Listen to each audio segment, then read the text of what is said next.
question. Yes. Are we going to be making the same arguments for this that we made against Destroy Value? Oh, yeah, absolutely.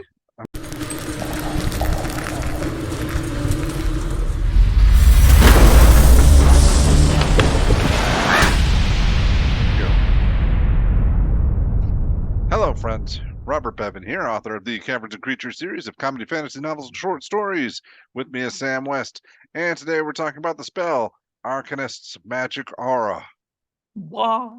It's magical. Does that have a real name? Nistel's Magic Aura Nistel, was, yes. I believe, what's in the player's handbook. This is Yeah. the open source, not releasing any characters into the Creative Commons name that they gave it. The Walmart brand. Yeah, precisely. Well, I mean, they're both kind of Walmart brand spells. They're not exactly, they're knockoffs that you're like, this technically has words, but should any Got a wizard lot be of ever words. casting this? I don't think there's ever a good answer to that. This is a second level spell. It has a duration 24 hours, and it only takes an action to cast. Where do I sign? You place an illusion on a creature or an object you touch, so the divination spells reveal false information about it.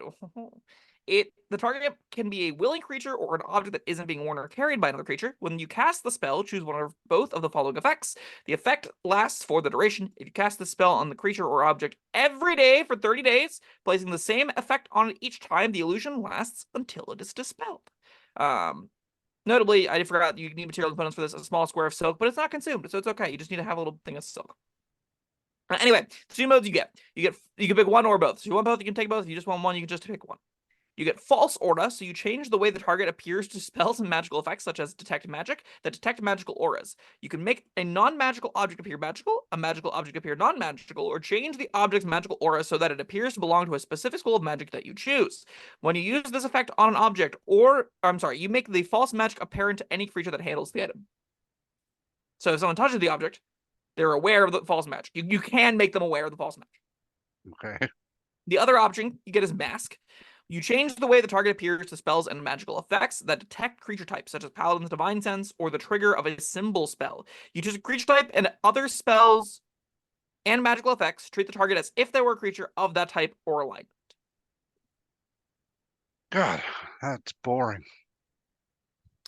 Now you can get your pet demon into hallowed ground. Because it's an angel instead, right? Is that how that works? I think so. Maybe, or you could just have your demon buddy like look normal or not appear normal to the magical observer, but it's still you got wings and horns and crap. Sure. Yeah. Only to the magical observer. So you have to be like spying on him with divine senses for that to change, right? So okay, Arcanist Magic Aura is a really frustrating spell that exists. Basically, what this boils down to is a tool that players will have to bend over backwards to like figure out ways of how can we make this spell do something, because it doesn't readily add to your toolbox. It's not something you're gonna be like pulling out and be like, oh, this solves this problem. No, you're gonna be like, we need to find a problem that Nistel's Magic Aura can solve. That's more of what this thing does, right? This is the feign death kind of problem, right? Where if you're not breaking into a morgue, you're probably not going to need feign death. And this is the kind of instance where if you don't need to fake a magic item, you probably don't need Nistel's Magic Aura. And you're not normally going to need to fake a magic item, because I think the false aura is kind of like the best text here, and it makes a lot of assumptions about the world. It makes it so like, well, if we can maybe barter that off, like this is the magical ring that we're protecting by using this magic aura, so the magical detection specifically will detect that this knife is magic, then they'll assume this is the thing that we got from the, and then you're like, you know, hoping and praying that your plan works out as far as protecting a MacGuffin. Maybe you can have a different plan that revolves around spells that you can use in other situations. Is more often, I think, where you're going to be want to be with that. You're thinking like a player has to bend over backwards to try and find a way to use this. I was thinking more like the DM wants the players to use this. He's not going to say that, but here's the solution to the problem I've conjured up. You hand them a scroll and say, "What does the part A go in part B? Like, do these things go together?" No, you don't hand them a scroll. They have to figure this out. Go find Nistel's Magic Aura so that you can sneak this through TSA, Magic TSA. That is. No, I've never played at a table where this would come into play at all.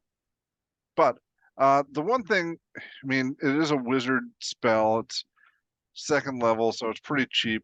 I say Yeah, make a scroll sometime in the future. If you need it, you'll have it. You're never going to need it more than once, unless you want to cast it for 30 days. Okay, it really is that kind of thing where the one time you do want it, you figured out, oh, I could make a plan that involves this. It's not going to be like you stumble into an issue and you go, well, we need, like, if your objective, for example, is to actually go through a magic TSA, right? Like, there's a checkpoint, you need to pass through physically that checkpoint Hmm. with your person, and you have to take this magic item. The problem isn't necessarily going through the checkpoint; it's how do you get this object where you want to go, right? Yeah. This provides you part of a solution for smuggling it in. Alternatively, you could just find and use the million other tools that exist magically that can teleport you, that can grant you speeds, that can change your personage, maybe cause a giant disruption, you breakthrough. You do any other number of things. You come up with a different plan that uses tools you actually want at your disposal regularly.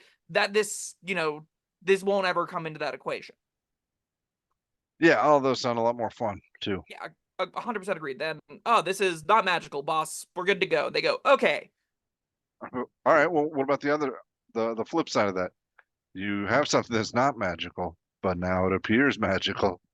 So that's the problem that I was talking about before, where it's like you're making a lot of assumptions about the world. If Yeah. those assumptions are true, and it's like, oh, merchants are checking everything to see if they're magical or not. Every port is checking to make sure things are magical or not. You're trying to like goad people into opening, maybe like place a bunch of dynamite inside a box. And you go, oh, but if we make it magical, they'll open it up and the mundane dynamite will explode. It's not hard to make something perceived to be magical by just putting something magical in a thing, right? You just Yeah. stick a cosmetic cantrip on an object, throw it in a sack, and it'll appear to be magical.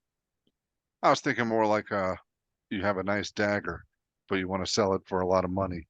So you say it's a magic dagger. I have a question. Yes. Are we going to be making the same arguments for this that we made against destroy value? Oh yeah, absolutely. I'm just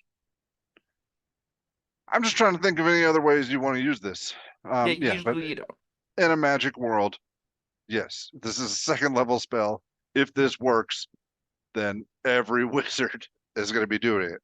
Yeah, and at that point, you actually get a huge problem. So, in the world building sense, a world that has Arcanist magic aura means all spell effects and all magical objects are suspect to be able to break through divining magic, namely detect magic, right? The Hmm. basic hurdles that exist that are put in place will create a by necessity class system, like a caste system, I'm sorry, where Nistel's magic aura or Arcanist magic aura just defaults to running the world because you can make and sell and move magic objects that are non-magical, move non-magical objects claiming them to be magical. You can sell and grift, and nothing can be trusted unless you have more powerful effects that can dispel magic auras like this, and you can, settle and work your way through it, which creates, a lot of world building problems. More so than that, well, that's kind of like a fun headspace to think about, like making a world where you have people juggling around, wizards being this penultimate force in the world, where only wizards and arcane domain clerics can learn this, so they're like really pivotal to all of merchant existence. The bigger issue I have is a DM with this can be a nightmare. Just because if I have a spell that's entire point is to detect magic, if I have a Hmm. spell that's entire job is to observe if things are mundane or magical, to like warn me of danger in that nature, this spell can just be a middle finger, right? There can be Oh yeah. instances where you detect magic. Oh, the room is clear. I go up to the mundane orb, then this looks valuable, and I pick it up. It explodes from fire within it and crashes everywhere. And you kind of go, that was a crazy mundane trap DM. And they go, oh no, it's magical because I obscured it with a Nistel's magic aura. And you're like, what? Wait, what? And then you just feel scammed. Or even worse, like in an hour after you leave the cave, says, "Well, you could have had a +3 dagger, but I made it look mundane." Should teach you to. Then what happens is players just take literally everything with them. Yeah. Like nothing gets left behind. You go and you have a dispel magic cleanse where all they're doing is try to dispel this. Up, no magic on it. Try and dispel this. Up, no magic on it. Try to dispel this. Up, no magic on it. You just do that to try and get rid of whatever auras are on it, because that's the only way that you can be sure that you're not losing out on stuff. Yeah. This spell is ripe to be a nightmare for the wrong tables, and that makes it. I don't think the niche upsides really justify its existing at its current printing. I think there could be a presentation of this that becomes interesting. I think a ritual spell at a higher level makes this a lot more interesting. Second level is just a little bit too accessible for me for the world building implications. But I think this is like a 6th level ritual spell. I'm way more about it for some instances of stuff, right? Where like if players have been leaning on their magic detection for a long period of time, I would like this as a measure to say you can't trust your senses as much. The tools that you've been regularly using, you cannot trust them. You have to use new tools to sort of figure out and navigate these environments in the upper tiers. This is mainly a problem in the low tiers. This is mainly a problem in the beginning entry level points of the game, as far as the frustrations go, I would gauge. I don't even think I'm gonna like it then. I mean, in It's the still really scenario weird. you provided, I think that's just gonna make the game drag and be boring and have the players wondering all the time if they're missing out on something. It can't be that way. I mean, if it's like a 6th level ritual, is that fine? Maybe. I don't know. I think there's an interesting game design conversation to have there, but as is, this is a 1 out of 5 utter trash, right? Don't Yeah. put this on your character sheet. This is feign death, but for Oh, magic. absolutely don't put it on your character sheet, but yeah, maybe make a scroll.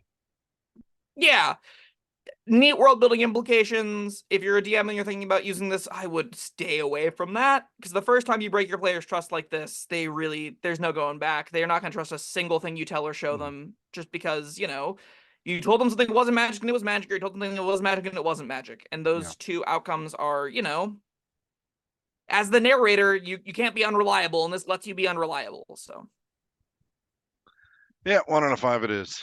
Um, Arcanist Magic Aura.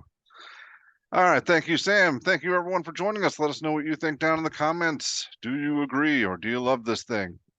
We long to know. Like, subscribe. We'll see you next time. Goodbye.